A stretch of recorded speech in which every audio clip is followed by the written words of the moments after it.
Life is a casino. We don't think, we just hit them off with C-notes. And you can bet it all. I'ma be the last one standing tall. Joey Merlino. What's up, G? Life is a casino. We don't think, we just hit them off with Tell us about ourselves. And you can bet it all. I'ma be the last one standing tall. Joey Skinny Merlino. with Joey Merlino. Welcome back to episode 95, The Skinny with Joey Merlino and Lil Snuff. Today we have two special guests on the podcast, Jackie Orena, and then we also have Anthony Colombo, criminal law specialist, and he's also he's a board member of the Italian American Civil Rights League. Welcome to the show. Good Welcome, afternoon. guys. Welcome. Thank you for having us. Very excited to be here. Very excited to Thanks for talk. flying in. Yeah. From San Diego, top lawyer, San Diego, California, everywhere. San Diego flight, and then you had to drive in. How was the drive? Boy, how was the drive? Not bad. Jack? It was enjoyable. All right, good. Even Peaceful. better. Yeah. So last time that you were on the podcast with us, we had great conversations, and we undercovered a lot. And first, I want to ask, how's your grandfather doing?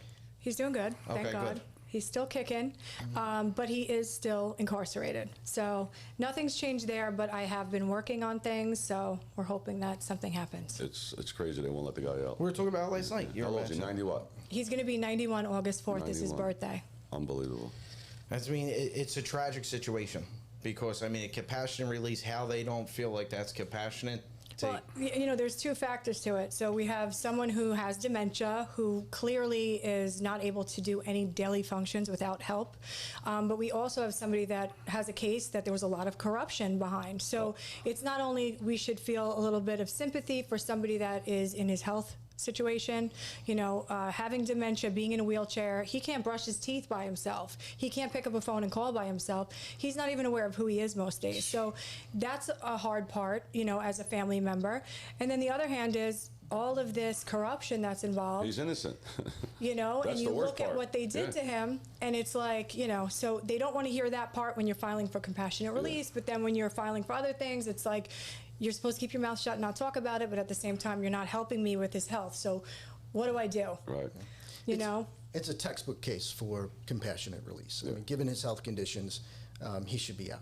I mean, how long's he been in jail? 30-something years, right? 30. This is the start of his 34th year. Yeah, 34 come on. years. Yeah. 91, I mean. No, it's a terrible situation, and I think from reading the decisions in that case, what the judge was hanging his hat on was that to release him would undermine the severity of his offenses. Okay, but the problem is that his conviction is clouded by corruption. And because if you look at the cases that came subsequent to his, where there was just a little light shed on that corruption, and those attorneys were able to take advantage of that discovery that they received surrounding the corruption of some of the informants in the case and some of the FBI agents, all them at trial were acquitted. Juries, acquitted them, right? I mean, how many cases? Well, there were over and how many people? 2 dozen men that were Yeah. acquitted based on the government corruption and the Right. relationship between Greg Scarpa and the FBI handler. And when your grandfather went, that didn't come They out, didn't right? know about that Right. just yet. It was discovered. Oh, they knew. Well, Yeah, they the just didn't want to bring it up. prosecution They knew. That's right, they knew. withheld. The prosecutors withheld Right. that information, withheld so it, there was yeah. exculpatory evidence that was withheld, so that they can convict him. And then it's a lot harder to then open up a case once they close the Yeah, door once- on it than it is to have a jury look at it in the first case. So like I discussed last time, my father was facing similar charges based on the same crimes, and he was acquitted along with 7 other people on his case, and then there was another case with a dozen men that were acquitted. So we have a lot of people when the information came out that were acquitted. We have FBI agents that came forward, and they were telling on other FBI agents saying what they did was incorrect. They were saying that Greg Scarpa was given addresses, phone numbers, the PIN codes to police radio to listen to where they were going, what was going on. They were given times that people would be leaving their house, and people were getting murdered. So you have the FBI actually basically ordering these murders by giving them all the FBI did it, information, yeah. the addresses, the time. Like, hey, I mean, let's be real. The FBI is telling somebody that they know is a killer, hey, Bob is leaving his house at 3 a.m., and all of a sudden Bob gets killed. You think the FBI thought they were bringing him a Christmas basket? And not only that, the surveillance team that was there, surveilling Bob, right? We're giving them was told, play-by-play.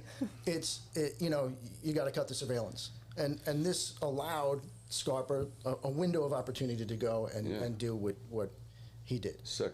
It is sick. I mean, And it's- really sickening. It's sickening. Yeah. I sent you another video today. Who was the other guy? He said it too. You know what's so funny? Half of these rats that are on TV telling their story never been around my family at all.